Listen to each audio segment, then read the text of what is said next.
मग हा विकास हा अदानीचा आहे, हा धारावीकरांचा नाही, हा धारावीकरांचा विनाश मॉडेल आहे की धारावीमध्ये जसे सेक्टर्स आहे त्या सेक्टर करून त्याच्यानुसार त्याची डेव्हलपमेंट करावी. पण आमच्या वडिलांनी आम्हाला मुळात हेच शिकवले की लोकांची सेवा करायची, की एका घरामध्ये 2 डॉक्टर झाले जातात, एका घरामध्ये 2 इंजिनियर झाले जातात, 2 वकील झाले जातात, पण एका घरात 2 राजकारण चालतं चालत, की ते तिरंगी असो किंवा चौरंगी असो, ही सगळी जी माझ्या विरुद्ध जी आहे ती अदानीची लढाई.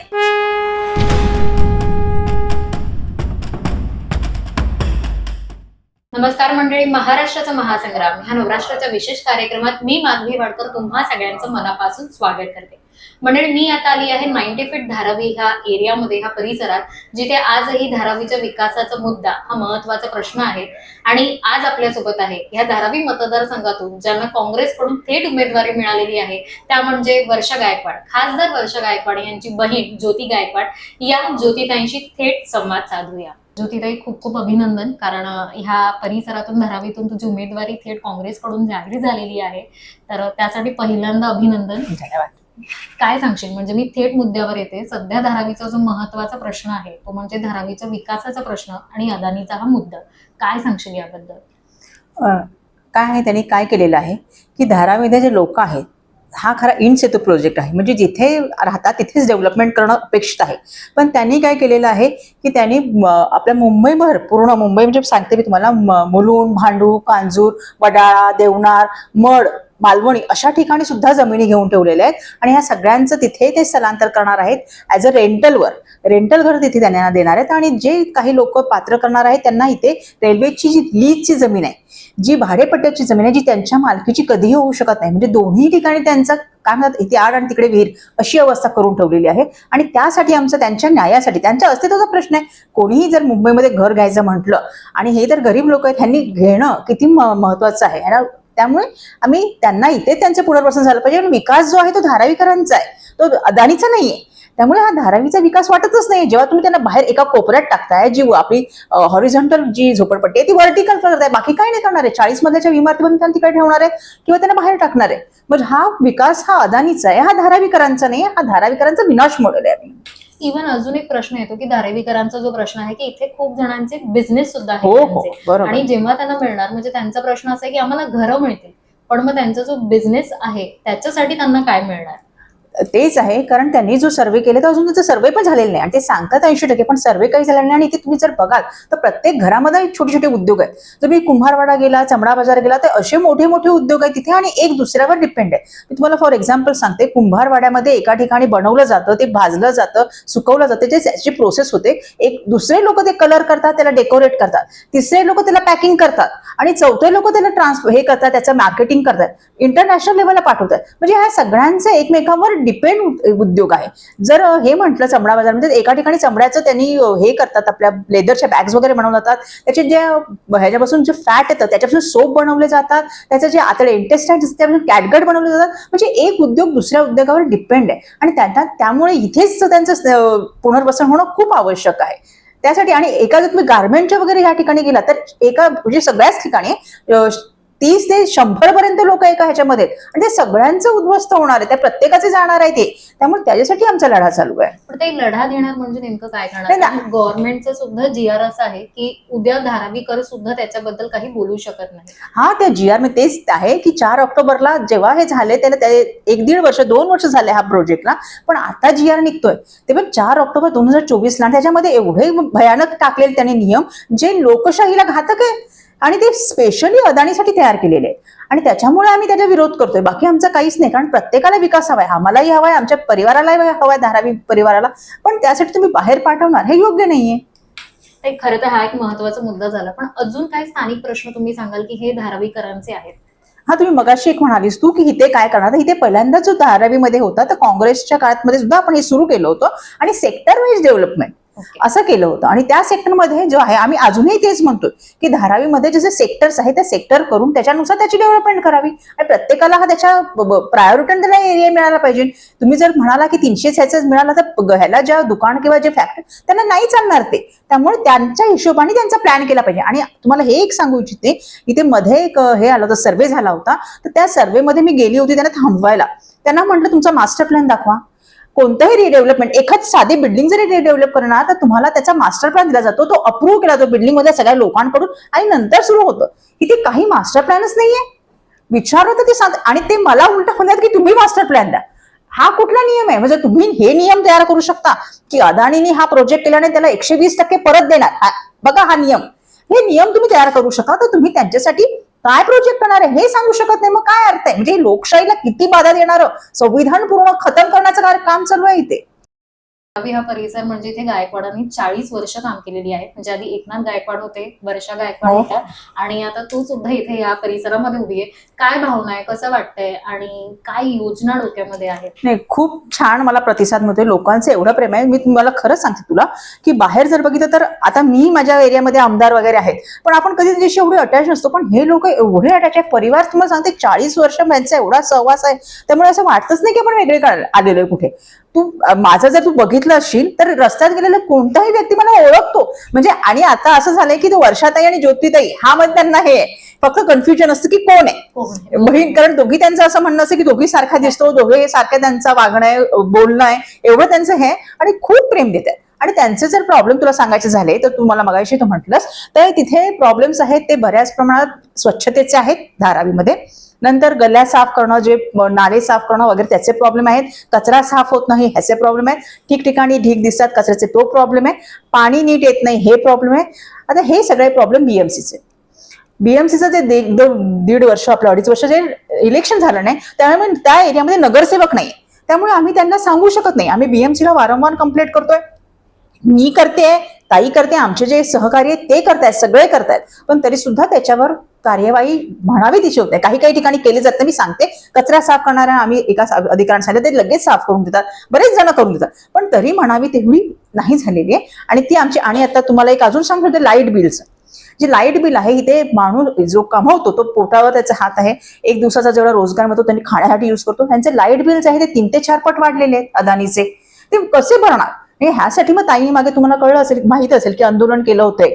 मग हे असं आपलं सगळं गोष्टी चालू आहे की सगळं अदानीला द्यायचं जे चालू आहे काम ते खूप वाईट चालू आहे. आणि त्याच्यामुळे ते आपल्या ह्या जो मिनी इंडिया आहे धारावी किंवा जो कारभार आहे त्याच्यावर पण त्यांचं गदा आणण्याचं त्यांनी काम केलंय. त्याला बहुतेक मला असं वाटतं की त्यांना सगळं त्यांनाच करायचं. आता तुम्ही बघितलं असेल एज्युकेशन मध्ये ते सुद्धा गेलेले आहेत. ताई, तू जसं आता म्हणाले की वर्षाताईंचा उल्लेख भरपूर वेळा तुझ्या उत्तरामध्ये होता, तर किती सपोर्ट आहे वर्षाताईचा तुला ह्या सगळ्या प्रकरणात किंवा ह्या आताच्या उमेदवारीमध्ये? नक्की नक्की तिचा तर सपोर्ट खूप आहे. तिच्या सपोर्टनीच मी आलेली आहे. आणि मग सांगते ना की सगळ्यांना माझ्यामध्ये ती दिसते आणि तिच्यामध्ये मी दिसते, असं झालेलं आहे. कारण आम्ही दोघांची पण काम करण्याची पद्धत, बोलण्याची पद्धत आणि वागण्याची पद्धत थोडा त्यांना साम्य जाणवतं. आणि मला नक्कीच आवडेल की ताईचा पावलावर पाऊल, कारण तिन्ही वडिलांच्या पावलावर पाऊल ठेवून तिने काम केलेलं आहे आणि मलाही आवडेल की त्यांच्या पावलावर पाऊल ठेवून, कारण आमच्या वडिलांनी आम्हाला मुळात हेच शिकवलं की लोकांची सेवा करायची, लोकांमध्ये जायचं आणि लोकांचं काम करायचं. आणि हेच आम्ही दोघी बहिणींनी सुद्धा, मी जरी ह्याच्यामध्ये असली, मी आता तुम्हाला राजकारणात ऍक्टिव्ह दिसत असली तरी माझे जे मी ते हॉस्पिटलमध्ये होती, अटॅच होती, तर तिथे आम्ही कॅम्प घेत होतो आपल्या एरियामध्ये बरेच. नंतर कोविडच्या काळामध्ये आमच्याकडे वॅक्सिनेशनचं हे होतं, सेंटर होतं, तर वॅक्सिनेशन सेंटरमध्ये आपल्या धारावीचे बरेच लोक येऊन तिथे वॅक्सिन वगैरे घेतले. मग जेवढं माझ्याकडून होईल तेवढं मी नेहमीच काम करत आलेली आहे. म्हणजे ही अशी लक्षणीय कामं सुद्धा तू या धारावी एरियामध्ये केलेली आहे. काय सांगशील ताई, एक ना असे चर्चा आहे की घराणेशाहीला महत्व दिलं जातं, ह्याच्याबद्दल काय बोलशील? नाही, मी मागेही हेच बोलली होती की एका घरामध्ये 2 डॉक्टर झाले जातात, एका घरामध्ये 2 इंजिनियर झाले जातात, 2 वकील झाले जातात, पण एका घरातले 2 राजकारणात आलं तर चालत नाही. आणि आता सुशिक्षित समाज किंवा सुशिक्षित लोकांनी ह्यात येणं खूप आवश्यक आहे. महिलांचा सहभाग होणं आवश्यक आहे. फक्त आता आजच मला एक क्वेश्चन विचारलं की महिलांबद्दल काय, तर सबलीकरण हे सगळेच बोलतात, पण आघाडी, महाविकास आघाडी ते दाखवते, ते त्यांना उमेदवारी देते, हे खूप महत्वाचं आहे. आता महिलांचं सुरक्षा ही किती ऐरणीवर आहे हा मुद्दा, तर त्यावेळी महिलांना तिथे पुढे देणं. आणि आम्ही महिला असल्यामुळे त्यांच्या सगळे महिला आमच्याकडे एवढ्या हे होतात की सगळे त्यांचे प्रॉब्लेम इझिली सांगू शकतात. आता काही काही ठिकाणी तर घरामध्ये तुम्ही बघितलं तर पडदा हे पद्धत आहे, त्या येऊ शकत नाही जेंट्स समोर, पण आम्ही इझिली त्यांच्याकडे जाऊ शकतो, त्या इझिली आमच्याशी बोलू शकतात, त्यांच्या किचन पर्यंत आम्ही जाऊ शकतो, त्यांचे सगळे मुद्दे आम्हाला कळतात. आणि जो मेन मुद्दा असतो घरामधला तो कळला तर त्याचा आपण प्रॉब्लेम सॉल्व्ह करू शकतो. त्यामुळे महिलांचं येणं खूप आवश्यक आहे ह्याच्यावर. ते खरं तर धारावीमध्ये आता तिरंगी लढत सुद्धा चालू आहे, ते ही तुला आव्हानात्मक वाटतंय का, किंवा काय सांगशील, कशी वाटते तुला ही लढत? इथे तिरंगी असो किंवा चौरंगी असो, ही सगळी जी माझ्या विरुद्ध जी आहे ती अदानीची लढाई. समोर जे उभे केलेले आहेत ते अदानीने उभे केले, कारण ते बरेच पैसेवाले आहेत, भरपूर पैसा आहे, पैसे ते देणार आहेत, बरेच उमेदवार उभेही केले आहेत. पण इथे मी महिला म्हणून एकच उभी आहे, त्यामुळे मला माहिती आहे की माझ्या धारावी परिवार मला खूप सपोर्ट करणार आहे. आणि इथे जे आलेले आहेत ते पैसे देऊ किंवा काही देऊ, माझ्या धारावी परिवाराला माहिती आहे की आता सध्याचं काय महत्वाचं आहे. कारण आपलं घर जे आपण राहतोय, जे दुकान मकान आणि धर्मस्थळ ह्यासाठी आम्ही जे विचार करतोय ते खूप महत्वाचं आहे. आणि ते मी ह्यानी सांगते की हे जर झालं नाही, जर आपण ह्याच्यामध्ये नाही जिंकलो तर हे खरंच तू त्यांना बाहेर टाकणार आहे. कारण त्यांनी ऑलरेडी सगळी जमीन घेऊन ठेवली, सगळी प्रोसेस करून ठेवली. आणि हे शिंदे सरकार आणि एनडीए सरकार त्यासाठी झालेले, फक्त अदानीचं पोषण करण्यासाठी. ते काय सांगशील, घरी कसं वातावरण असतं? म्हणजे आता तू सुद्धा राजकारणात आहे, वर्षाताई सुद्धा आणि एकनाथ गायकवाड सुद्धा राजकारणात होते, तर राजकीय बॅकग्राऊंड नसताना घरचं वातावरण कसं होतं? आपण थोडंसं वेगळ्या विषयावर बोलूया. नाही, घरामध्ये आमच्या वडील म्हणजे राजकारणात जरी असेल तरी ते समाजकारणात त्यांचा पिंड होता. आमचाही तसाच आहे, लोकांची सेवा करता. त्यामुळे घरामध्ये पहिल्यापासून लहानपणापासून आमचं 1 रूम किचनचं घर होतं विक्रोळीला. आणि बाहेरच्या हॉलमध्ये वडील बसायचे खुर्चीवर, आणि आमचा पूर्ण घरामध्ये सगळं धारावी परिवार असायचा पहिल्यापासून. त्यामुळे आम्हाला लोकांचा एवढा सहवासाची सवय. गायकवाड साहेब कसे काम करायचे ते सुद्धा आम्ही प्रत्यक्ष बघायचो की ते कंटिन्युएशन त्यांच्या कामामध्ये एवढं असायचं की एखाद्याचं काम केल्याशिवाय ते थांबायचे नाही. म्हणजे मी हे स्वतः बघितलेलं आहे, एखाद्याला कोणाला फोन लावायचा असेल तर फोन 2-3 वेळा लावणार ते, परत स्वतः लक्षात ठेवून परत, म्हणजे त्या माणसाने सांगितलं नाही तरी ते स्वतःहून फोन करून ते करणार, फॉलोअप. इतका छान त्यांचं हे होतं. त्यांची मेमरी सुद्धा एवढी चांगली होती की त्यांना प्रत्येक गोष्ट त्यांची लक्षात असायची.